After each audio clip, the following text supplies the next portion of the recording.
Hey guys, welcome back to Double D Vintage Baseball Cards. My name is Dylan, and I'm back with you for another episode, a classic one.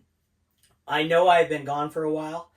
I've been really diving into my personal collection. I've been reorganizing it with the tax season here. Me and my wife, we have three businesses, so getting everything organized. I've been in the office a whole bunch. So if I wanted the office by myself later, my wife, you get the side eye like you've already been in there with me for 6 hours today. So I haven't been doing the videos. I haven't been watching a lot of YouTube lately. But I've been listening to it while I was working. I was super busy too the last couple weeks. But what I have been doing after I was done getting organized for taxes and all that, getting things ready, and I did our taxes, so that is done in my work. I finished today for my clients, like just stoked. In between, I have reorganized every one of these binders down here. These boxes, this is my collection. This is my, besides the things that are on my wall, this is my collection. This is what I'm focusing on.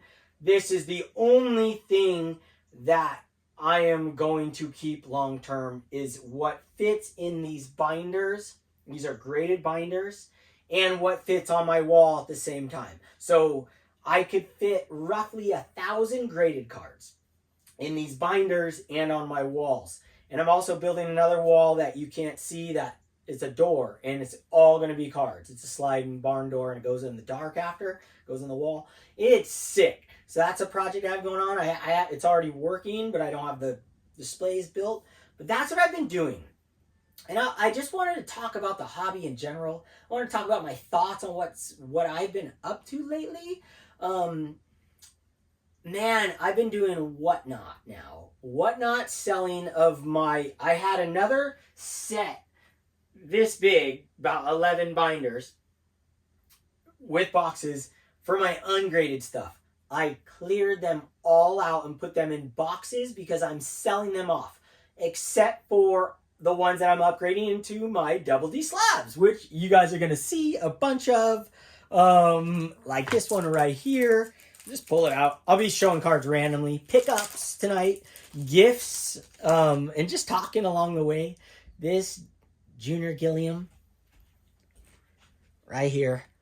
Cards like this, I've been upgrading into my slabs with my labels, cards from my binders that I deem worthy to go on my walls eventually, and all the cards in those binders will deserve a wall space. So I'll be intermittently changing them between this wall, that wall, and these two displays over here, which I could fit like 400, 500 cards on. I haven't done the math exactly. But overall, I want 1,000 graded slabs in my collection. That includes my own slabs. So roughly, I've done about 100 of my own slabs, but I have another 300 slabs that I could fill, and I probably have 150 cards. So I've been up to a lot of stuff. I've been organizing the heck out of these cards, having an absolute blast with it. So these Whatnot sales, man, they have been exhilarating. It's not easy. It's not something that I took lightly when I did this. Like Jimmy Guns was my inspiration as far as like selling cards live, how much fun you can have with it. So I'm like, man, I'm gonna do this Whatnot thing because nothing grieves me more than having to email people back and forth and deal with anything else. I wanted to be able to, that's why I love eBay. Point, click, sell. But point, click, ship. And then when I sell them on this Whatnot thing, I can show these cards live.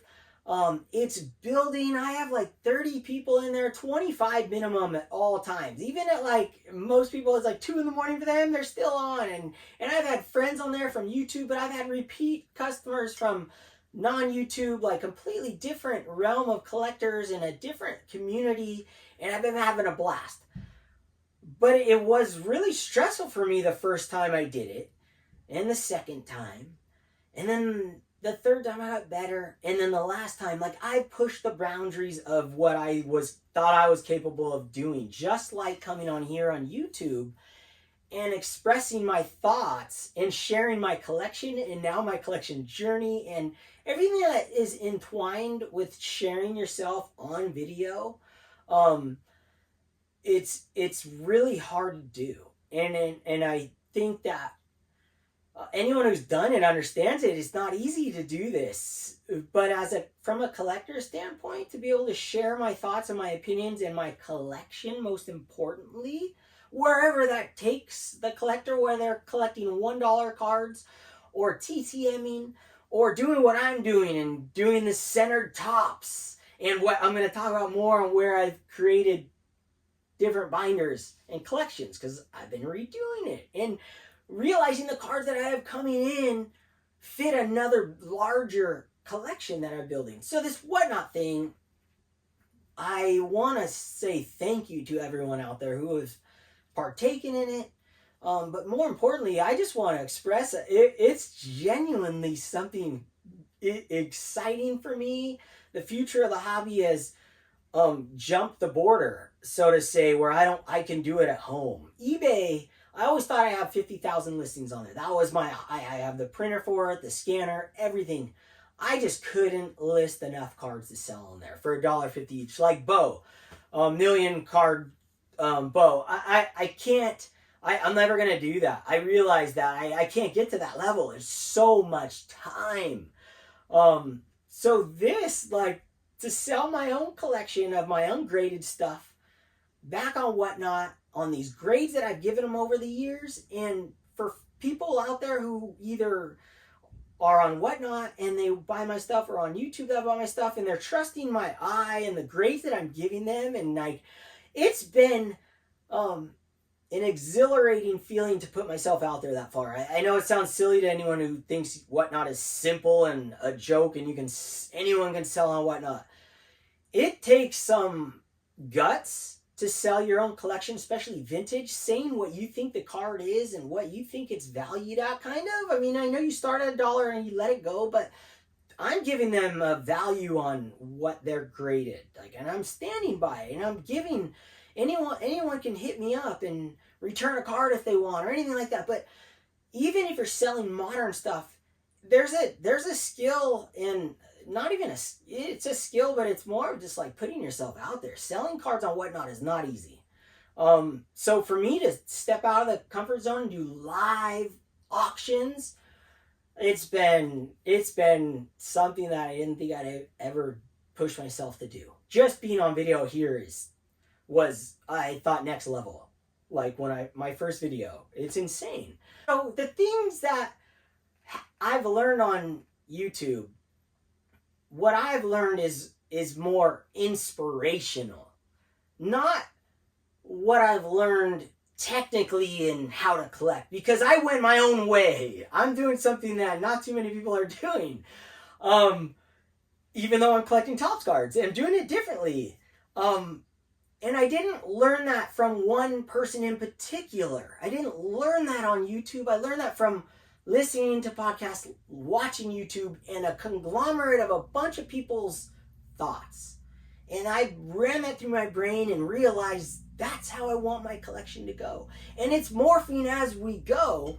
And that's what I want you guys to get when you watch my show. I don't want to be the influence. I don't want to influence you to do anything. I don't want you to look to me for the answer to what card's going up. I don't think anyone does that. If they do, they're silly. It's ridiculous. But they shouldn't do that with anyone. The so-called professional card person who's been doing it for 45 years. Look, it's collecting in the end. And you can be a professional seller and learn that aspect, what I'm trying to become. But you don't, there's no such thing as a professional collector, period. And that's kind of where I've been a lot on my brain lately about that. Like, you can learn from guys who've been collecting for a year, or you can learn from guys who've been collecting for 50 years, 60 years. And it's all awesome, and take it all in. And guys that want to get on YouTube and haven't done a video and they've only been collecting for a year, get on here, because it's fun. If you want to share your collection, we can enjoy it, and others will enjoy the journey with you. And there is no wrong way to collect. There's only your collection that you can build. And I choose to build mine in a way that I think is going to grow in value over time. And I'm going to enjoy the most over time. That's where I am taking my collection. And that's what I've learned on YouTube from everybody else, where I want it to look like, where I want it to head. I've always been a value guy. I've always been a guy who wanted my collection to become more valuable. I'm not in a box. Don't put me in a box as a collector. Don't put me in that. Don't put any collector in a box. I think that's the biggest thing, because we all have 50,000 things going on, different collections going on at the same time, where one's centered, one's not centered, and one is going this way, one's going that way. I want people to gain from watching YouTube and listening to podcasts from everyone. Pick up what feels right to you.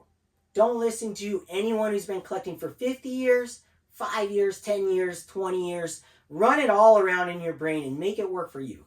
I know I just spit a butt. I'm just doing like a monologue, but I'm going to get into where my collection's headed now. So with all that said, and the whatnot thing, and I'm just enjoying this hobby so much, and it's taking me in so many different aspects of life in different places. What I've been doing with my collection. So all these are binders.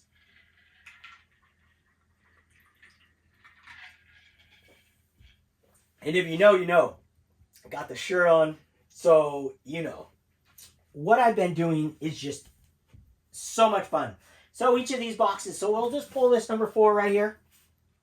So this is how I store my cards. I wanted to share that a little bit without grabbing the phone and taking it, walking around. Each box, these are all stored this way. So I have one set of boxes in the front that are stored stacked behind this. This thing comes out. It rolls all the way flat against there. That's like my secret storage zone. And these all store like this. So the cards are going to be hanging. The graded cards are hanging. There's no pressure on them in any way. I don't know why. I just care about that.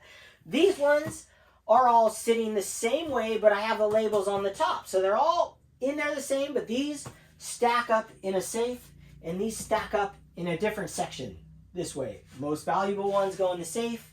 All these ones fit in the safe, and these ones all go stacked on a wall on 2x4s. So in case there's a flood or something, it's off the ground. You know, a leaky faucet. I try and think of everything. So every one of these is a different label that I've adjusted over the time. So when I grab a box, you can look at it and see in this one it's Sadahara O, Hideki, Shigio, Surfing, Mbappe. You pop this thing open, just like this.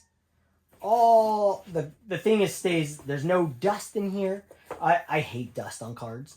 I make anyone that comes over here, I set them down in front of them. Like Adam and Eddie can attest to this. I make them like, we wash our hands first. I put them down in front of this table. I sit them down and I bring them to them. Because you have to flip these in a certain way so the cards don't just fly out, right? But to me, binders are the greatest and the funnest. So you just go through here. Shout out to my buddy Brent, who just gave me this card.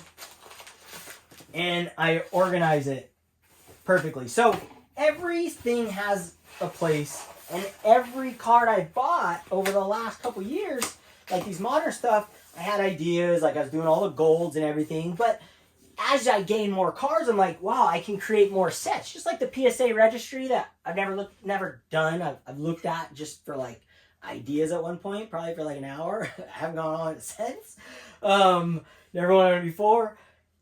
I'm trying to build, I have a heritage box, which is right here. Topps Heritage. But instead of just Topps Heritage, I'm doing all classic designs. So box number 9, they all have to be stacked in a perfect order too, because they fit a certain way in the safe and they have to go a certain way.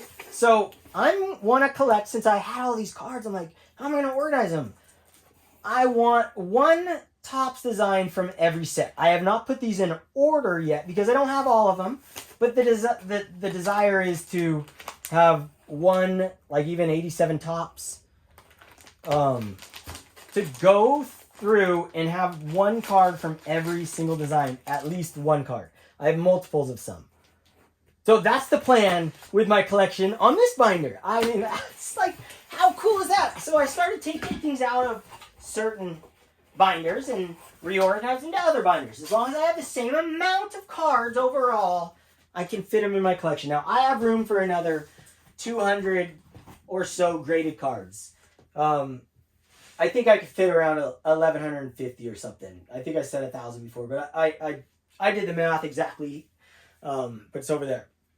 So that's where my collection is headed. I want to a Topps Finest design from 93 all the way till now, one card from each, because I love Finest designs. So let's show some Finest. Oh, or did I not bring any Finest out? I did not bring any Topps Finest out, but that's what I want to do. Where is it? It's over here. Bing, doo, doo, doo, doo. Oh, I haven't built the box yet. Topps Finest, they're still in. That's why I don't have it out. They're still in the player boxes, the Topps Finest. But my goal is to have one design from Topps Finest refractors all the way till now, 93 till now. I'm missing a whole bunch. So until I get all of them, I won't create the binder. But now that's in my head. I want a Topps Chrome all the way from 1996 refractor all the way up till now, one card from each set. So now I can focus my my Albert Pujols collection and my Ichiro and my small little mini Jeter collection, my Judge collection. I can kind of focus certain players on certain things. So I can grab Hideki, I can grab them from those sets and complete this. I want a Topps Chrome Gold refractor from all the way from when they started all the way until now, each year. I want regular Topps, one Topps design in gold from every set from 2001 all the way till now. And so I've been creating these different albums and creating the collection in my head, and I have a database that I can pull up all my Topps Chromes, boom, see which ones I'm missing, and I can go after those. So I'm not buying doubles anymore of any modern cards. I'm not going after rainbows anymore. I actually had about 8 cards that I purchased over the last 2 years that I decided I'm selling from my modern stuff. Only 8, and they're all Pujols. None of them were numbered. They're all graded. They're all on eBay now. Everything else is staying in my collection long term because of these other collections I'm building. So I'm just so stoked. I cannot believe what my collection has turned into since YouTube and since the inspiration from all my friends out there and every channel that I've watched and every podcast that I've listened to. So that's what I encourage everyone to do. Like, you have the best collection. Doesn't matter what shape, how expensive it is, or anything. You have the greatest collection for you right now. You have collected a certain player. It doesn't matter how expensive or not. For you, that's the greatest collection ever. I wouldn't trade my collection for anyone's in the world unless they allowed me to sell it right when I got it. Because I don't want all the cards in somebody else's collection. I want my cards in my collection. The monetary value is important. I always stress that for me.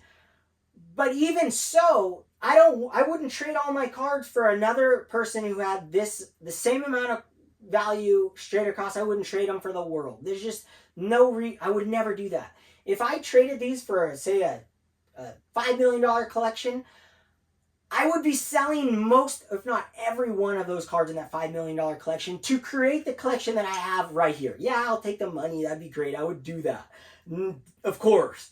But the collection that we are all creating, the collection you have at your house is your collection, your masterpiece, your greatest collection. That collection fits for you more than anyone else in the world, regardless of how much it's worth. So I have learned that on YouTube. I've learned that in my collection, and that's where my collection's going. So I'm going to show you guys some sick pickups that go in these binders. I'm going to dive in right now.